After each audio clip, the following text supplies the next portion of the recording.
revenons à l'essentiel. Nous disons non, et de façon ferme. Et Christ n'est pas le côté divin de Jésus.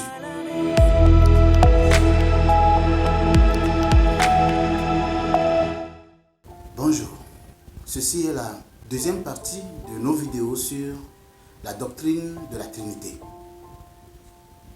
Et dans cette vidéo, nous allons prendre la peine de démontrer que Jésus-Christ est Dieu, encore une fois, mais il n'est ni Dieu le Père, ni Dieu le Saint-Esprit. Nous allons démontrer dans cette vidéo que le Christ n'est pas le côté divin de Jésus. Christ n'est pas le côté divin de Jésus. Avec les Écritures, nous allons essayer de démontrer, nous allons prouver cela. Pour ceux qui ont besoin de connaître la vérité sur le message de la Trinité. Mais pour commencer, j'aimerais rappeler à ceux qui suivent nos vidéos, j'aimerais rappeler ceci.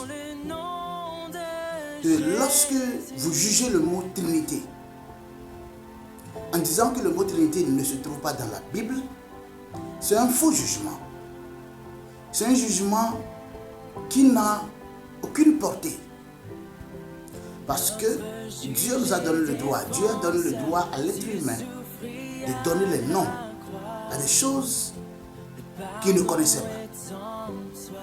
Et donc, les gens ont décidé de nommer cette composition de la divinité en trois personnes bien distinctes, mais qui forment un seul Dieu.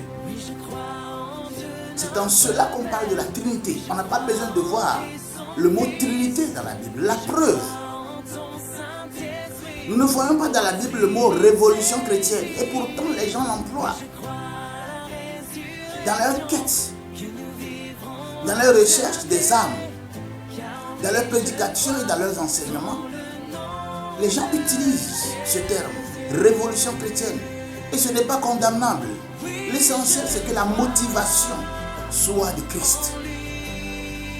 L'essentiel est que la motivation soit pour les intérêts du royaume de Dieu. De la même manière, le mot Trinité peut ne pas être dans la Bible, mais va désigner, et c'est ce que nous avons expliqué dans notre première vidéo, que le mot Trinité ne se trouve pas dans la Bible, mais c'est un mot pris par les hommes pour désigner toute la complexité de la divinité. Tout le mystère de la divinité a été désigné par ce mot. Donc ne disons pas que Dieu est Trinité, que le nom de Dieu est Trinité, mais nous disons que le mot Trinité désigne l'unité des trois personnalités de la divinité. Nous allons vous donner d'autres preuves dans cette vidéo sur les raisons qui nous poussent à croire dans la Trinité.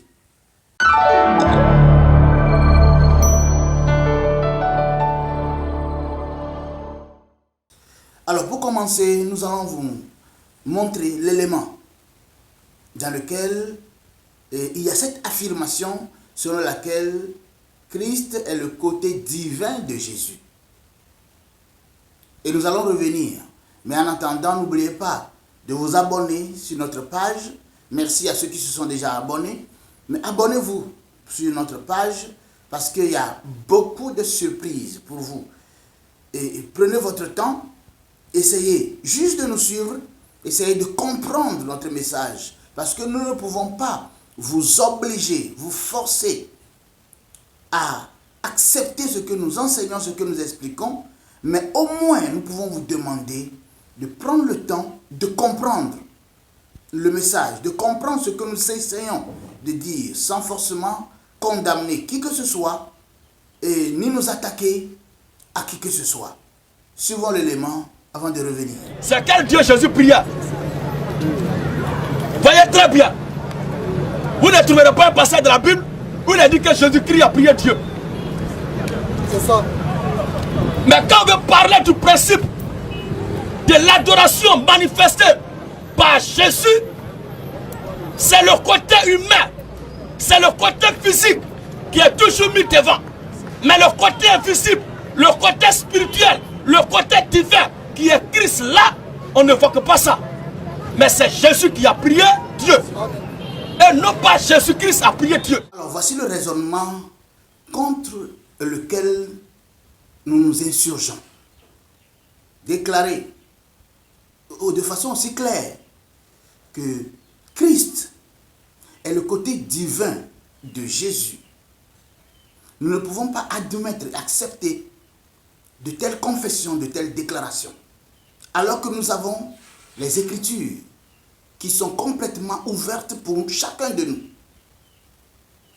C'est vrai, nous le savons tous, en tout cas, pour tous ceux qui croient en Jésus-Christ, nous savons que Jésus, lorsqu'il était sur la terre, il était 100% Dieu et 100% homme. On appelle ça en théologie l'union hypostatique de Christ. L'union hypostatique de Christ. Mais l'union hypostatique de Christ n'est pas ce qui révèle véritablement sa divinité. Le côté Christ n'est pas son côté divin. Si nous prenons la composition de son nom, Jésus-Christ, si un de ces deux noms devait être son côté, devait refléter son côté divin, ce ne serait pas Christ,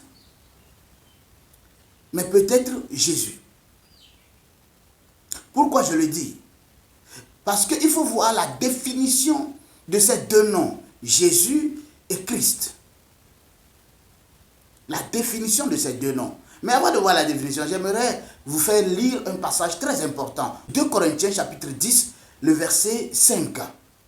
Paul dit ceci: nous renversons les raisonnements et toute hauteur qui s'élève contre la connaissance de Dieu.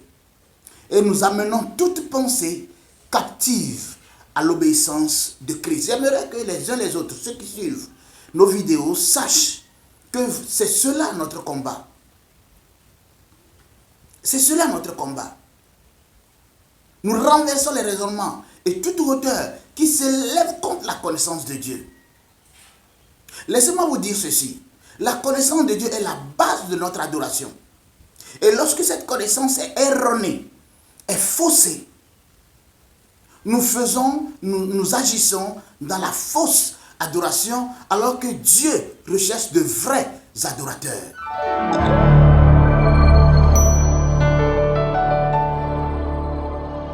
Maintenant, revenons à l'essentiel. Nous disons non, et de façon ferme, que Christ n'est pas le côté divin de Jésus. Ce n'est pas le côté Dieu de Jésus. C'est ce que nous allons prouver. Allons rapidement dans Matthieu chapitre 1. La Bible déclare ceci, à partir du verset 18. Voici de quelle manière arriva la naissance de Jésus-Christ. Vous voyez, la naissance de Jésus-Christ. Marie, sa mère, ayant été fiancée à Joseph, se trouva enceinte par la vertu du Saint-Esprit avant qu'ils eussent habité ensemble.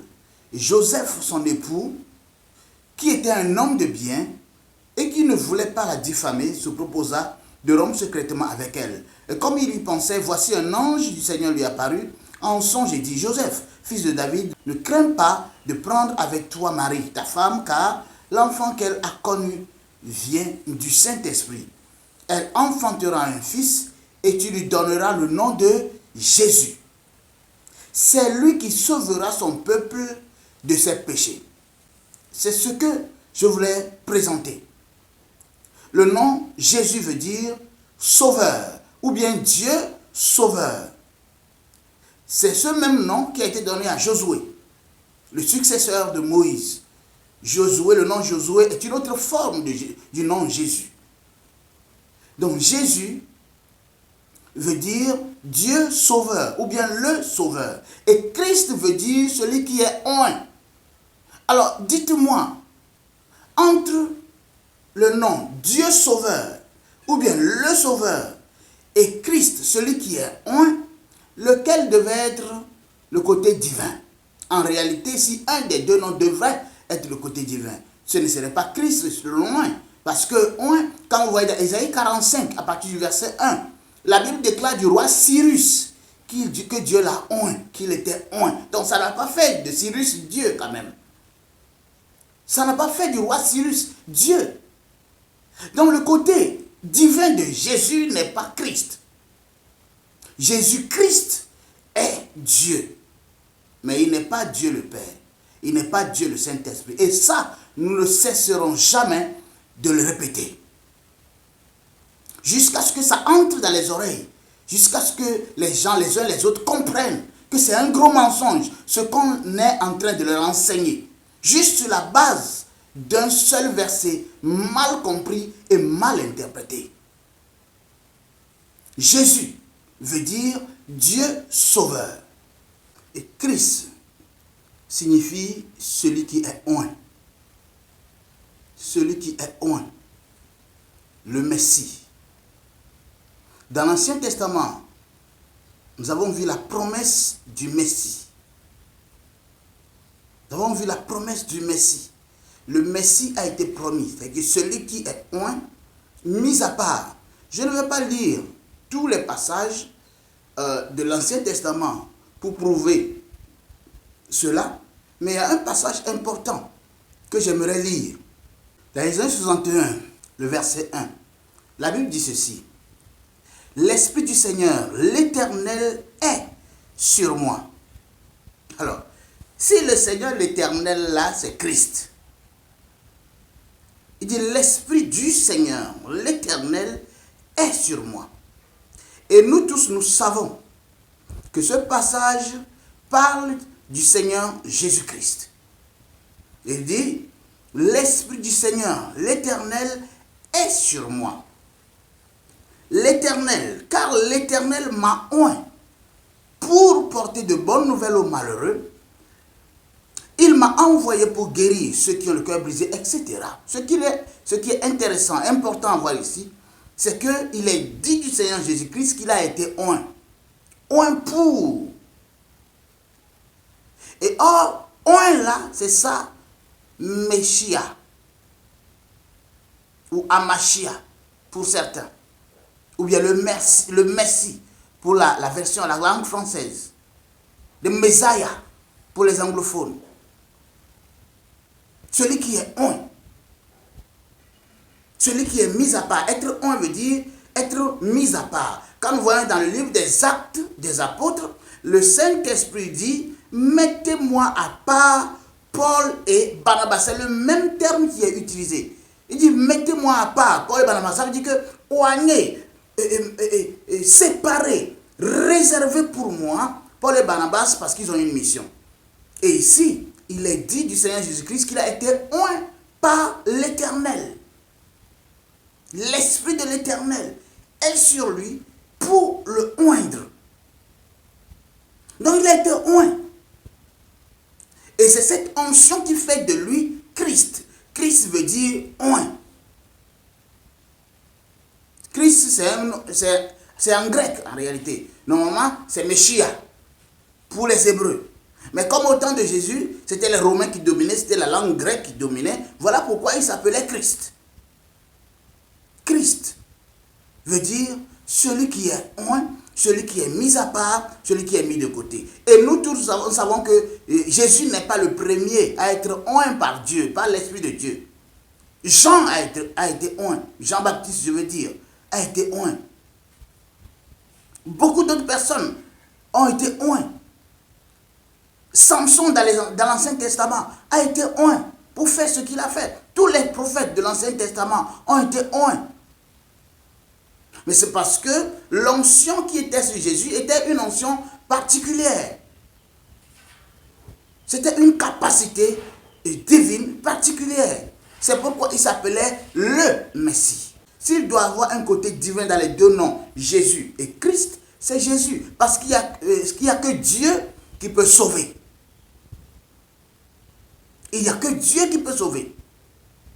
Parce que la Bible dit, il sera le sauveur de son peuple. Il va sauver son peuple de ses péchés. Voilà ce qui est dit dans Matthieu chapitre 1.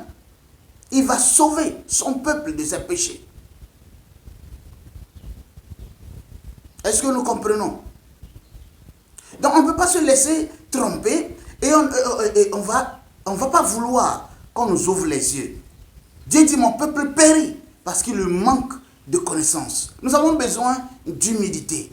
Il y a des gens qui ont vu des choses que nous n'avons pas vues. Il y a des gens qui ont compris des choses que nous n'avons pas compris. Donc à un moment donné, il faut apprendre à se taire pour écouter. Quand on parle. À un moment donné, il faut apprendre à se taire pour écouter. C'est important. On ne s'attaque à personne, mais c'est notre devoir, c'est de notre impérieux devoir de présenter la vérité au peuple de Dieu. Christ n'est pas le côté divin du Seigneur Jésus. Ce passage que nous venons de lire dans Isaïe 61, le verset 1, on va trouver ce même passage dans le Nouveau Testament. Allons-y, on va lire ça. Passons maintenant dans Luc chapitre 4, à partir du verset 17. Et on lui remit, montons à partir du verset 16. À partir du verset 16. Il se rendit à Nazareth où il avait été élevé. On parle du Seigneur Jésus. Et selon sa coutume, il entra dans la synagogue le jour du sabbat. Il se leva pour faire la lecture de l'Ancien Testament bien sûr. Et on lui remit un livre du prophète Ésaïe. L'ayant déroulé, il trouva l'endroit où il est écrit: L'Esprit du Seigneur est sur moi, parce qu'il m'a oint pour annoncer une bonne nouvelle aux pauvres. L'Esprit du Seigneur est sur moi. Donc, l'Esprit du Seigneur a oint le Seigneur Jésus, l'Esprit du Seigneur, l'Éternel, l'Esprit de Dieu le Père était. Donc, ça fait 3 personnes. L'Esprit du Seigneur. Si on nous dit que Christ est le côté divin, donc on veut nous dire que c'est l'Esprit, Christ là, qui était sur Jésus pour l'oindre. C'est absurde. Et c'est inacceptable de faire des déclarations comme ça, alors que nous avons les Écritures devant nous. Christ veut dire celui qui est oint, celui qui est mis de côté, celui qui est mis à part, celui qui est appelé à un service particulier. C'est lui qui s'appelle Christ. Et Christ, le Messie, a été promis. Et quand il est né, cette parole s'est accomplie. Quand on continue la lecture, on voit au verset 20 de ce même passage, on voit au verset 20, ensuite il roula le livre. Après avoir lu cette partie, Jésus-Christ roula le livre, le remit au serviteur et il s'assit. Tous ceux qui se trouvaient dans la synagogue avaient les regards fixés sur lui. Alors il commença à leur dire: aujourd'hui, cette parole, il dit aujourd'hui, cette parole de l'écriture que vous venez d'entendre est accomplie. Aujourd'hui, cette parole est accomplie. Cette parole qui dit de lui que l'Esprit du Seigneur, l'Éternel, était sur lui, cette parole était accomplie. Or, nous savons tous que la parole de la naissance de Jésus, de la venue sur terre de Jésus, s'est accomplie le jour où Marie était tombée enceinte. Mais il dit aujourd'hui la parole sur l'onction de Dieu. Rappelez-vous. Et j'aimerais qu'il convienne de lire également ce passage pour expliquer correctement. Pour expliquer correctement.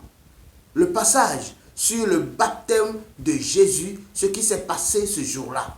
Luc chapitre 3. On est dans le livre de Luc chapitre 3, à partir du verset 21. Tout le peuple se faisant baptiser, Jésus fut aussi baptisé, et pendant qu'il priait, le ciel s'ouvrit. Jésus fut baptisé. Jésus fut baptisé et pendant qu'il priait, le ciel s'ouvrit. Et le Saint-Esprit descendit sur lui sous une forme corporelle comme une colombe. Voilà pourquoi il a dit que cette parole de Ésaïe 61 s'est accomplie. Il dit, l'Esprit du Seigneur l'Éternel est sur moi. Alors pourquoi on nous dit que le même Jésus-Christ, c'est lui encore qui est le Saint-Esprit, qui est métamorphosé en Saint-Esprit. Nous n'adorons pas un Dieu qui se métamorphose, mais nous adorons un Dieu qui est complet. Un Dieu, mais en 3 personnes. Et nous avons besoin de comprendre et d'accepter cette vérité. Il ne faut pas condamner pour condamner. Il ne faut pas dire que ça vient des catholiques, la doctrine de la Trinité, c'est le catholicisme romain. C'est trop facile de dire des choses comme ça. On s'en fout de ce que le catholicisme romain a dit. Ce qui nous intéresse, c'est ce que les Saintes Écritures disent. C'est ce qu'il faut présenter aux gens. C'est ce qu'il faut montrer aux gens. Et parce que c'est ça la vérité. Ce que le catholicisme romain dit, ça nous importe très très peu. Parce que ce n'est pas de ça que le peuple de Dieu a besoin. Mais le peuple de Dieu a besoin de la vérité. La Bible nous dit ici dans ce passage, dans Luc chapitre 3, versets 21 à 22, que lorsque Jésus a été baptisé, le Saint-Esprit descendit sur lui sous une forme corporelle, afin que tous ceux qui étaient là puissent voir cela. Et après cela, une voix fit entendre du ciel ces paroles. Tu es mon fils. Cette voix parlait à qui? Au Seigneur Jésus-Christ. Pas seulement à Jésus. Ce n'est pas Christ qui parlait à Jésus. Qu'on arrête de nous mentir. Que la voix qui s'est fait entendre, c'était la voix de Christ qui parlait à Jésus devant tout le monde. Non. C'était la voix du Père. Le Père qui a envoyé le Fils. C'était la voix de Dieu le Père. Parce que c'est 3 personnes qui forment la divinité. Donc c'est la voix du Père qui s'est fait entendre. Et il dit ceci. Tu es mon fils bien-aimé. En toi. Le Père dit à Jésus. J'ai déjà prouvé ici que Jésus est le côté divin. Le nom Jésus, entre Jésus et Christ, il y a un des noms qui devait être le côté divin, c'est Jésus. Et Dieu le Père parle à son fils Jésus qui est aussi Dieu. Et il lui dit, tu es mon fils bien-aimé. En toi, j'ai mis toute mon affection, tout mon amour, tout ce que je possède, tout ce que je suis, je l'ai déposé en toi. Le Saint-Esprit est descendu sur lui, pas en lui. Sur lui, parce que l'onction, c'est sur l'extérieur et non pas à l'intérieur. L'onction se manifeste sur le corps. Et Jésus est le corps de Dieu. Ça, je vais vous l'expliquer après. Je vais vous choquer d'abord avec ça. Jésus est le corps de Dieu. Voilà pourquoi on pouvait voir Dieu à travers Jésus. Dieu le Père lui-même est invisible, absolument invisible. Ne laissez personne vous tromper. Le Père lui-même est absolument invisible. Maintenant, il s'est rendu visible par Jésus-Christ qui est le corps de Dieu. Le corps de la divinité, même le Saint-Esprit est invisible. Le corps de la divinité, la partie visible de la divinité, la partie visible de l'œil nu et la partie visible de l'œil spirituel, c'est Jésus. Il est la représentation de Dieu, mais on ne va pas encore entrer dans ça aujourd'hui. Dieu est composé de 3 personnes. Je reviendrai sur ça à chaque fois. Le Père qui est différent du Fils et qui est différent de l'Esprit. Et les 3 forment un seul. Je dis bien un seul. Il ne s'agit pas de 3 dieux. Arrêtez de raisonner de cette manière. C'est trop bas. C'est trop bas. Les 3 forment un seul. Cela va me servir de transition pour attaquer une raison importante qui constitue la preuve, ou deux raisons. Pour aller plus vite, je vais présenter deux raisons importantes qui constituent l'autre preuve de la Trinité. Une raison ou deux raisons aujourd'hui dans cette vidéo qui constituent des éléments fondamentaux de l'explication. Si les gens écoutent ça et ne comprennent pas, c'est qu'on ne peut plus rien faire pour eux.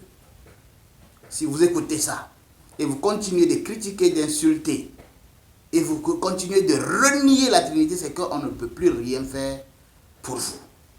Vous êtes incrédule, un point, c'est tout. Et je crains même que vous soyez des chrétiens. Parce qu'on ne peut pas être né de nouveau dans cet état, dans cette situation, dans cette circonstance, en état aussi incrédule. Allons-y maintenant. Oui, je crois en Dieu notre Père.